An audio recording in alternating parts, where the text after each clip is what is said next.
So here you are, my leftover dumplings with all the leftovers I have in my fridge.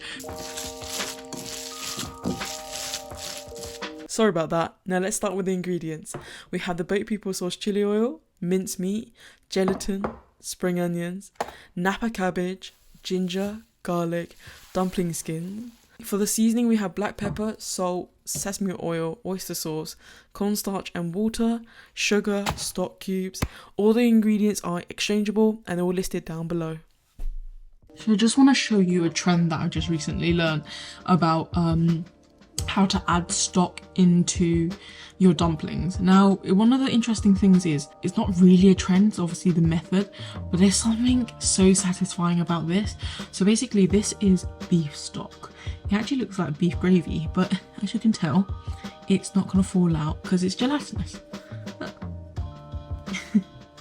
It's kind of fun to play with. Oh, it looks really weird. So that's beef stock.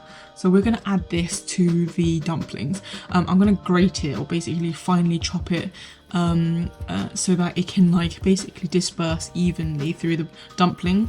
But what I realised is I forgot to put the chili oil on. That's fine. We can do that later. There's no real method to really making dumplings in the sense of like which puts in first. But there is a couple things that what my dad said, to mix it thoroughly.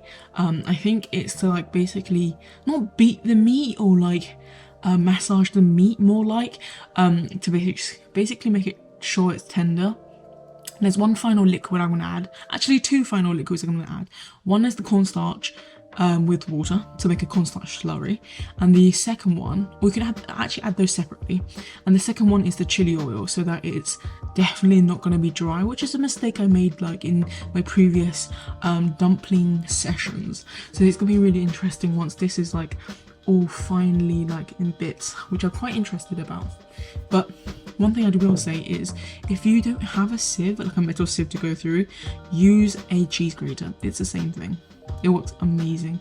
It works wonders. Okay, as Caitlin has said, it's quite straightforward really. You can use any stock you like. I've got beef here, but you can use vegetable, chicken, beef, anything you like. Heat it up with some water and then add a sachet of gelatin in. Let it set in a bowl. It should harden quite quickly because of how reduced that stock is, and we're going to use it later for the dumplings. It's going to make the most delicious dumplings ever.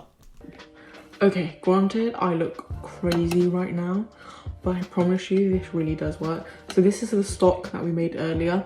I'm going to grate it so I can put it into the dumpling. And it's actually so satisfying. I literally can't explain to you how satisfying this is. Obviously be careful not to grate your own hands. This is probably not the correct technique to do it, but it's so satisfying. Okay, I have to admit that trend is awesome. And I love the technique of adding stock in this way. It makes life so much easier. Now on to making the mixture for the dumpling. I've gone about and chopped all the vegetables, all the ginger and onions fairly roughly. I did it by hand. If you have a food processor, you might find that there's a bit more of a consistency in terms of chopping it. I'm also adding in the stock now because I'm going to be combining all the dry ingredients and the wet ingredients together. There's no hard rule in making dumplings. I find that obviously, you know, dumplings vary from country to country to even household to household, and my grandmother never gave me a hard rule as to what I can add in this. So feel free to like change and chop and change any of the ingredients that I have on my list today. You can change out the meat for corn, prawns, anything. And that includes the vegetable and also the sauce. You can really vary it up. I would suggest doing the stock trick though. Amazing to make a really moist, juicy dumpling. All the ingredients, as I said earlier, will be listed in the description below, so please do check it out. And of course, if you want to, and if you fancy jazzing it up with different things, please let me know in the comments down below what you've added and what you've taken away.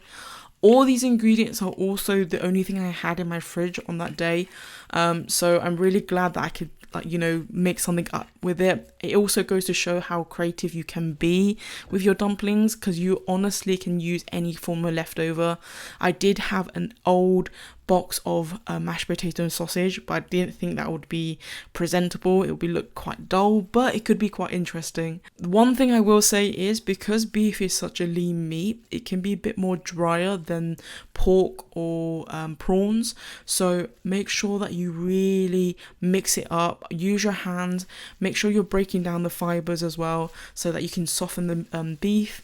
The cornstarch slurry will also do that. Okay, so this might be crazy. This part is actually my least favorite. Several reasons. I have no idea how to actually fold a really good dumpling. This technique that I'm currently using is typically found in Korean dumplings, mandu. I also have a very bad sense of size of portioning the meat, so you'll find some of my dumplings are tiny or too big, or the filling is spilling out, so it's definitely something I need to practice. You can use any technique you'd like.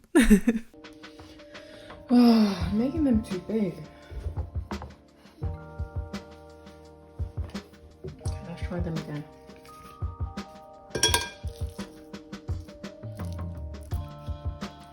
Can't help it, it's like glitching. Yep, definitely can't help it. Nope. Oh, that's too funny. Oh, my grandparents will be proud. So what you know, Caitlin?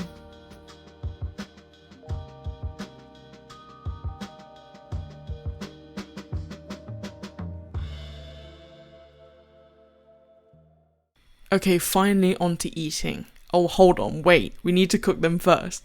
Well, boiling them is fairly straightforward. I think the tester is basically you'll start to see the meat come through and the skin starts to become a little bit transparent, and then you can see it taking its shape. Now, the perfect pairing with dumpling to me is coriander, spring onion, chopped nuts, some chili oil, or some Vietnamese dipping sauce, nước chấm. It's the perfect combination for any weather, whether that is summer, winter, spring, autumn. I can have it all year round. So here you are, my leftover dumplings with all the leftovers I have in my fridge. This is such an easy recipe that you can do at home. Obviously, if you don't have leftovers, you can go out and buy it. It would still work. But this is my favorite dumpling. It's a beef and cabbage dumpling. We have the both people's sauce, chili oil, and the beef stock inside it.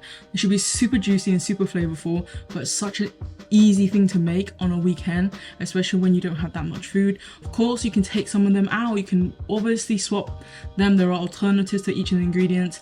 You can make it any type of meat or corn or tofu or whatever alternative you want. It's such a great leftover recipe that you should always have at the back of your pocket.